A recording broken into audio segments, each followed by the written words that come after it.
Powered by GoGo Sports in partnership with TSN. This is season 4. It is episode 3 of the Ray and Dregs hockey podcast, presented by our title sponsor, Canadian Club Whiskey. Big news for Canadian Club is the final release of their Chronicles series, Ray. It's the 45-year-old Canadian Club, and it's almost here. It's going to be available soon.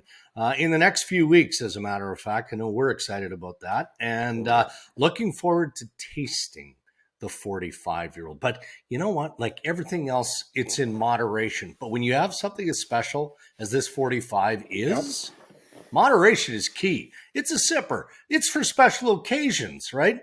You're not inviting, acquaintances. It's family or really good friends that get to partake in the 45. Yeah, so we finished off the 43 the other night. My son Matt came over. He came over to visit, I think because he knew that we would probably get to it. And Chris Edwards, our stellar producer at TSN, was out here to produce a football game. And so came over for dinner. I got to say, I did an amazing job grilling the steak. It was unreal. Did you? Maybe my kids, the greatest critique in the world, said it's best steak ever. So a little marinade, and so it all worked out good. But once that bottle came out, and Eddie's eyes opened up like saucers, I was like, "That's the end of this thing." I could see that. And so it was, I got to tell you, thanks to Canadian Club for all they do for us, but also for just an awesome way to end the night. This sounds ridiculous, but for me, I'm not a whiskey aficionado, but I'm not Dregs. I never started until we got with Canadian Club. I know, but now you enjoy it because you enjoy the atmosphere and the ceremony of it, right? Yes. It's relaxing. You're sharing with good friends, family. That's what the Chronicle series is all about. So can't wait for it. Let's dive into headlines this week. And, I'm enjoying preparing for headlines. You and I go back and forth, and what should we talk about in this episode and that?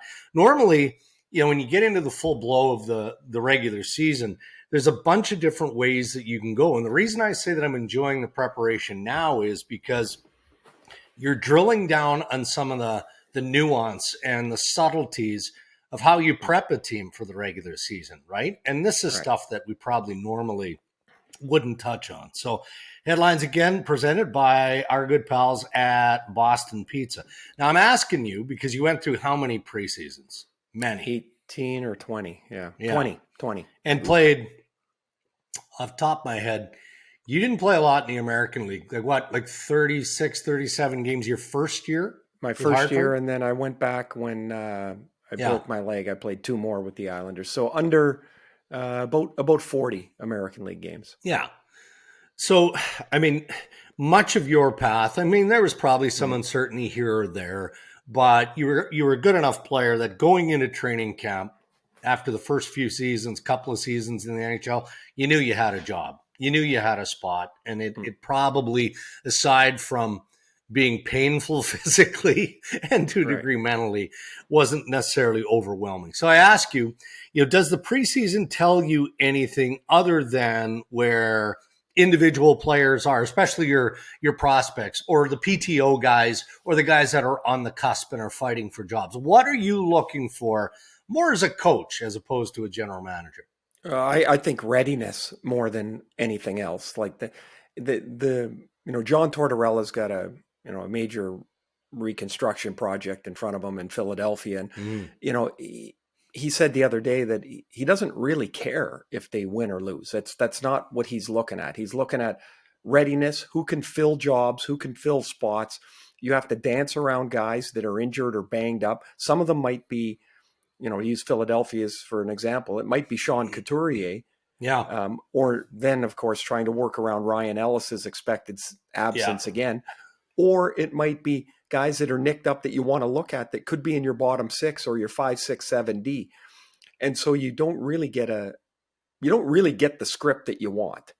Yeah. And so lots of times the lineup is in some cases, it's like, okay, who's available?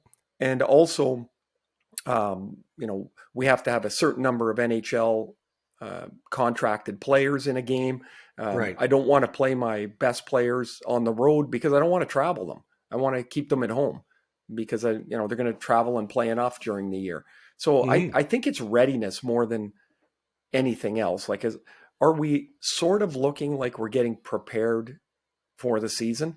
Because you can't turn the tap on the first day of training camp and run through 3.5 weeks and expect your energy not to ebb and flow because it just is. You're sore, you're tired, mentally you're shot. You're like, man, I just want to get to October and get started. So it's, I think I'm more concerned. Personally, I was more concerned when I hadn't scored. Even in the preseason, I'm like, you want to see the puck go into the net if that's what you do. Right. If you're not a scorer, you want to be able to make you can tell when you make a crisp decision or when you're like, ooh, that was not very good. and it's not a good feeling because you're like, man, the days are melting away and I'm still making these plays like it's the middle of August. I got to get going here. So there is stresses to it that most guys won't probably admit to. Even if you're set, you just want to be ready when it starts. Right. And look, the assessment of development can be a real fine line too, right? Because, Sure. And we'll talk about Uri Slafkovksy and the Montreal Canadiens momentarily, but I had a conversation with Kyle Dubas in prepping for that Toronto-Montreal game on Monday night. And, he said normally they're playing 7 preseason games in Toronto this year. Well, the Maple Leafs are playing 7 preseason games. And because of a player like Nick Robertson, who's played 3 really strong exhibition games, he says, as a general manager, I wish we had 8. I wish we had that one more game just to extend it that much more to have a look at whether or not this guy is ready to comfortably be in the top 9, but maybe be in the top 6 on a line with Tavares and William Nylander. I mean, that's how thin management cuts it before signing off on what their team is going to be to start the year. Yeah, but and Dregs, it's for somebody like Nick Robertson, who there's been some anticipation over the last couple of years, probably a little early for him. That people were saying, oh, can he jump up and take a spot? I mean, he's just getting his feet wet in pro hockey. As much as is he ready? It's also what are the implications of keeping him on the roster now? Now I've got these other forwards that I don't really want to lose, but if I expose one of them to waivers, I might lose them on waivers. Yeah. So it becomes this dance of, is that kid much better than the veteran I have? Because if I keep the kid, then the veteran might get exposed to waivers. The kid can go to the American League without waivers. So there's some other factors. Like the other part too is if a team has a player in long-term injury reserve, they want to get as close to the cap as they can. Yes. Yeah. It's a kind of a complicated formula, but basically you can exceed the cap by the player you put on LTI. And so you want to they're working contracts to get that number like within a donut of the salary cap ceiling. And then they put the guy on long-term injury and they have that much space. Yeah. So that's how teams end up with $90 million on an $82 million cap. So all that stuff is one more game makes it maybe a little easier to decide, but there's going to be a time they're just going to have to step off the curb, not just the Leafs. I mean, everybody, and just say, yeah, this kid's ready or this kid's not quite ready. So the Rain Dregs Hockey Podcast caused a bit of a stir, I would say, last week with the interview with Kent Hughes, the general manager of the Montreal Canadiens, mostly because of 2 words that Kent used, little underwhelming. Now, he was very specific to the 2 games at that point that Uri Slafkovksy had played, preseason games, that is, and then went on to describe how, look, this is a long game with any player, be it a top player like Slafkovksy. We expect that he'll develop into a star in the National Hockey League, but the decision we need to make now may not be a popular decision in the grand scheme of things, meaning that the door is still wide open for this teenager to crack the Montreal Canadiens lineup. So in doing that exhibition game on Monday night on TSN, I was happy to see how Slafkovksy kind of embraced the game and got better as it went on, right? He made some nice plays in the first period, but Yeah, just okay. Second period, you could see the confidence starting to build in his game. More plays, using his legs, things like that. Bit of a power in his game. And then the third, which you probably saw the highlights, takes a big hit by Zach Aston-Reese. All right, it's the National Hockey League. You're going to get cranked. He got cranked, and then drives the net on the Drouin goal, and Jonathan Drouin is there on the power play to get the rebound. So the overall look of that kid's game, Slafkovksy, last night, really, really, really good. So what do you make of all of this? That this kid is trending in the right direction because he faced the adversity and the scrutiny of a real tough market and responded with a solid game. And now he's got to put another solid game out there and another one to prove that he is closer than what maybe some people think. Well, I'm constantly amazed at how fans can narrow in so tightly on their own player, on their own team, and not be able to compare with similar scenarios around the league. And not just this year, but over the last number of years, however long they've been following the game. How many 18-year-olds come in and knock your socks off right away and then do it game after game after game after game? Yeah. I get news for you. The league's really kind of hard. And it's really hard to make an impact. Like when you first get there, I'll equate it to like you're hanging on every night, just trying to be okay. You have in your head what you did at the previous level, and then you go try and do one of the same plays or make a maneuver that you did previously, and it doesn't work. Mm-hmm. Like not only does it not work, you can feel how far away from working it was. Like I remember trying to beat a defenseman, and the guy, like, it looked like he was sipping a coffee, just poked the puck away, pushed me up against the boards. I'm like, well, what the? It was so fast. Like it happened so fast. And so Slafkovsky's been playing against, he was in the European leagues and bigger rink and slower pace. And then he's playing against guys his own age at the junior tournament, and he's 230 pounds. And so if he's not fast enough at one point, he's strong enough. Well, now he's got to figure out how to make that all work in the NHL. I like what Kent Hughes said, like people got like crazy up in arms on it. And he said he was underwhelming in 2 games. Lots of players are underwhelming in 2 games. Happens a lot. Even really great players, like the best of the best. You might catch them in a couple of games and go, oh, they weren't very good. So I don't have any fear of Slafkovsky's road. The only thing they have to make sure is that, and they will, because you can just hear it in the way they talk, he's got to be in a position to not be a bit player. He's got to be part of the program. He's got to have the puck on his stick. There's got to be enough ice time for him to grow. And don't forget, because he's from Europe, he can go to the American League, where a Canadian teenager cannot. They have to go back to junior. So their farm team's in Laval. So he could go to the American League, get called up for a day to practice, go back down, and do it 100 times. Yes. So I wouldn't be surprised if there's some kind of mixed hybrid road for Slafkovsky this year. I think he also has to grow into that enormous frame, right? Like at the NHL level. Yeah. What strength he had is not strength now. And so he's got to grow into it, and the quickness and the reads and all that stuff. But man, there is no and should be no panic in Montreal about him. Yeah. So on the podcast, I mean, often you will kind of lean on self-deprecating humor when looking back at your career. I mean, some of it you take very seriously, don't get me wrong, but I will give you credit for being a very cerebral hockey player, right? I mean, to play in an era and score 400 plus goals in the National Hockey League when there was no room out there, guys were trying to rip your head off. I mean, it was just a different game. Yeah. I mean, you had to have a high level of hockey IQ, hockey sense, as we like to boil it down. So I want to run something by you, and I'm going to paraphrase what Marty St Louis said in talking about coaching and his approach. And in essence, he said, look, I don't coach the guy with the puck.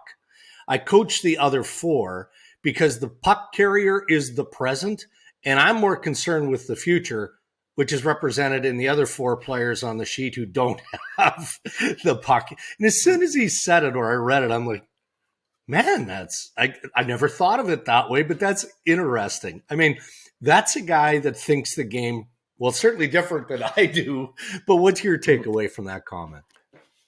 When I read that, I was like, wow, that's a level I never got to. There's probably a reason why one guy's in the Hall of Fame and the other guy's doing a podcast with you. And so, fair. Like, I never thought of it. But when you think about it, the player with the puck, he's going to see the game and make the decisions he's going to make with it. And you can help him with those decisions. But the form of where everybody else is on the ice, like, you've got to find open ice. You don't just find it when you have the puck. One of the great things we always talked about of Wayne Gretzky was he always seemed to be where the puck was going to get to. Right. Well, that's really what Marty's talking about, is that how many times there'd be like this wild scramble and then the puck would bounce, and oh, there's Gretz and he shoots it in the net. And you're like, what the hell was he doing there? Well, there was an anticipation. He was the player without the puck. So the game now goes so fast, it's really hard to hold on to the puck and let the play develop. Like, you've got to be on the move when player A has the puck. You can't wait for it to come to you and then kind of figure it out. So I found it like incredibly interesting. Like, what's that? You know, he's playing chess and I'm still moving around the checkers board here. I mean, that's pretty new wave right there. I loved it. As I told you when we talked about it, I'm like, man, I would have liked to have played for a coach like this. I think, like, assuming you can get to that thought process to play like that.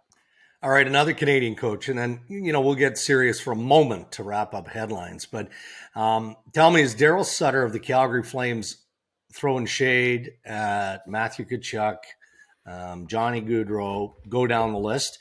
Because he seldom gives praise, or if he does, it's fleeting. It's because he doesn't believe that you need to be fueled by praise, right, or accolades. Just go out and do your job, be it as a coach, a player, a manager, it doesn't matter. So Darryl Sutter says, quote, Jonathan Huberdeau is probably the best passer this team has ever had in, well, ever. I mean, Huberdeau's he's a hell of a passer, right? There's no question. That's a big part of what he's going to bring to the Calgary Flames. But, is that the cynic in my brain? Am I reading too much into this, thinking, okay, well, he's complimenting a player who's just arrived in Calgary, but he's also kicking sand on 1 or 2 guys that are no longer with the organization? Well, okay, when Darryl says ever, I mean, really he's just talking about now, because that's all that matters. I mean, he's not comparing Jonathan Huberdeau to Kent Nilsson. Right. I mean, Kent Nilsson was amazing, but Kent Nilsson played in the 80s. Nobody's connecting the two. So Really this is about Tkachuk and Gaudreau. And of course he's pumping his guys' tires. But it's not a stretch. I mean, like, Huberdeau's an amazing passer. The other guys are really good too, but he don't play in Calgary anymore. So Darryl it would be pretty clear that, whatever those guys do, good for them. That's fine. You're wearing a different jersey and this is my guy now. So we'll see at the end of the year, but I would suspect that Huberdeau will have a huge year in Calgary. Yeah. Like, I don't know why it would be any different. And as far as best passer ever, I mean, ever's a long time. It's a long time. But man, Darryl doesn't say much without effect. I mean, there's a reason for mostly everything that Darryl's saying. All right. Well, now to the serious stuff to wrap up headlines. And look, concussion issues have certainly been well documented in the National Hockey League and hockey in general, and certainly across the wide world of sport. One more time, reminded in a very jarring and graphic way in the National Football League this past week, with the starting quarterback for the Miami Dolphins, Tua, getting cranked. 2 Sundays ago against the Buffalo Bills, right? Goes down on his back, gets up, takes a step or two, falls down, needs to be helped off. goes into protocol, comes back for the second half and plays, and no, his back. It was his back. He hurt his back, but he's fine. He can finish the football game. Thursday, gets hit again. Now, I mean, it was a big hit, but we've seen far worse, right? So now he's down and he's out, and the images were terrible, right? With his hands gnarled in front of his face as he's laying almost motionless on his back. You could see that he was having an episode. There was a brain trauma that had just been suffered and arguably would have been the week before. Now you've got, one of the spotters, if that's what you want to call him, has been let go by the National Football League, for not appropriately applying protocol in the Sunday game against the Buffalo Bills. Wisely, the Dolphins have come out and said that Tua will not be available for this Sunday's game. But we're watching this, Ray, and you're seeing 2 concussions in the span of 5 days. And because of social media, we're reading all of the medical experts and saying this could have been fatal and all of this stuff. And I am brought to our world, right? Because I'm looking at it, and I'm not looking at it as an NFL fan. I'm looking at it as a sports fan. And I'm like, we've spent so much time talking about this in hockey, in football, and in so many sports, yet it's almost like the powers that be in perhaps the most powerful league on the planet, up there with soccer, I would say globally, in the National Football League, effectively allowing this to happen. Are we ever going to get to a place where it's just automatic? You suffer trauma like this, you're done. You're done.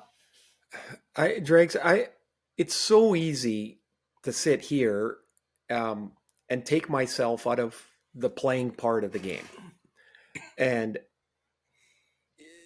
there's very little that a player will acknowledge that should keep them out of a game. A broken bone, yeah, your bone's broken. You're not going back in the game. A ripped up knee, a torn shoulder, yeah, you can feel it. You just physically can't do it. When a player has a head injury and they go to the quiet room or whatever they want, the evaluation room, and a few minutes later they feel a little bit better, in that moment the player almost every time is saying, yeah, I'm good to go. Guaranteed. And so the decision cannot be the players. And if the league / spotters aren't given the say-so, the player's going to work his way back into the game almost every time, any time that he can, put it that way. Yeah. There are some instances because we see players all the time that are clearly taking a hit to the head. They're diagnosed with some sort of injury. We hear upper body. You can tell it. Okay, they're probably concussed, and they're not back. Like, we see that quite frequently. But teams on the ice are looking down the tunnel all the time. Like, where's our guy? Is he coming back?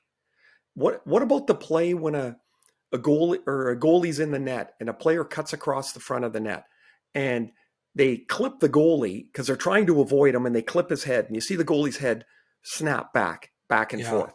Yeah. Like, should that not be into the quiet room almost every time? Mm-hmm. Well, the protocols can never be black and white because they just can't be. One player accepts the trauma better than others, I guess, or accepts the hit better than others. But that decision can't be more gray. It's got to be more black and white. And so if it's easy for me to say that, yeah, that player should come out of the game. Like, I'm watching Tua Tagovailoa play 2 weeks ago, and I'm like, well, what's he doing back in the game? But the Dolphins are like, oh, yeah. But the Dolphins and the players and the guys that are lining up in front of him, they're like, yeah, he said he felt good, so he's okay.